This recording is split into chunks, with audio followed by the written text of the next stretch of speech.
May I say something, Ms. Epps? Portia Johnson sighed and stood up from her seat. She tossed her long braids over her shoulder. I'm sure I can speak on behalf of my peers. We've been hearing this from you since the first day of school, and our summer break starts next week. What are unfruitful works of darkness? Dear child, have you not been paying attention? Ms. Epps shrieked. I have no choice but to listen. To be perfectly honest, you're an awful teacher, Portia said. You badger us with scripture after scripture without explaining anything in detail. Thank goodness this class is a pass or fail grade. Ms. Epps's stiff expression caused the class to break out in laughter. Her face quickly turned to humiliation as she placed her hand on her hip. She looked at Portia coldly before responding. What are you talking about? I am teaching you the word of the living God. You must open your heart and accept God's instructions, or you will be cast in the lake of fire. Do you want that?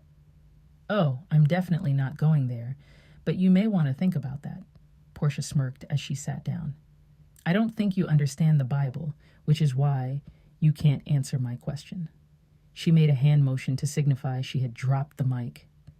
Portia's last remark sparked an explosion of outbursts from around the room. Yo, Ms. Epps is a phony. The same voice from earlier yelled out. Yeah, she's a false teacher, a girl chimed in. I think she's a witch, another girl added. That enormous mole on her nose is an obvious giveaway. Enough, Ms. Epps screeched in horror. She grabbed her yardstick and smacked it across her desk several times. You ungrateful, unruly teenagers, I will not tolerate this unacceptable behavior from any of you. She could feel Portia rolling her eyes, but she continued anyway. Do you see what you've started? I'm holding you accountable for leading this lynch mob, she told her. Portia sat up straight and folded her arms in protest. I'm just keeping it real. If you're listening to this story, tell me where you're from in the comments. And thank you for taking your time out. I appreciate you tuning in. Despite being humiliated and disappointed, Ms. Epps saw this as a chance to reclaim order. She had not put in this much effort to let some misguided 15-year-olds have the final say.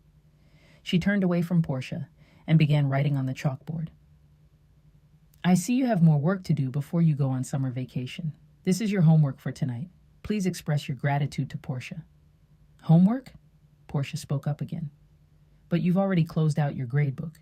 She tapped her pencil on her desk. She knew Ms. Epps was known to be rude and criticizing, but this was insane. With her back to the class, Ms. Epps tilted her head to the side. Portia, I don't want to hear anything else from you today. Fine, Portia retorted. Ms. Epps spun around, glaring murderously at the girls.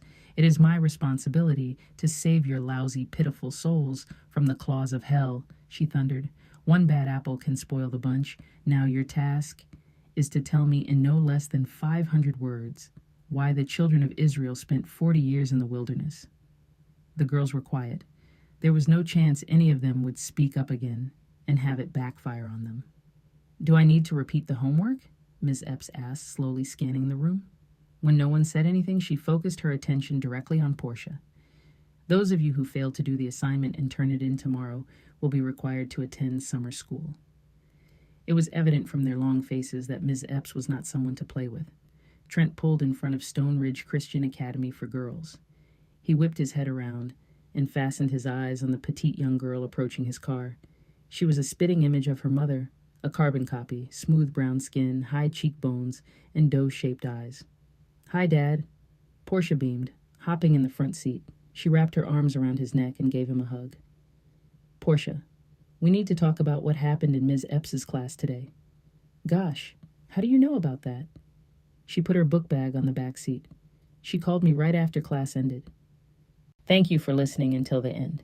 If this story resonated with you, leave me a comment. Tell me what you liked and what you didn't like. I want to hear how it touched you. And don't forget to like and subscribe to this channel so you never miss one of my excerpts from As Long as I Hope in the Talk to God series.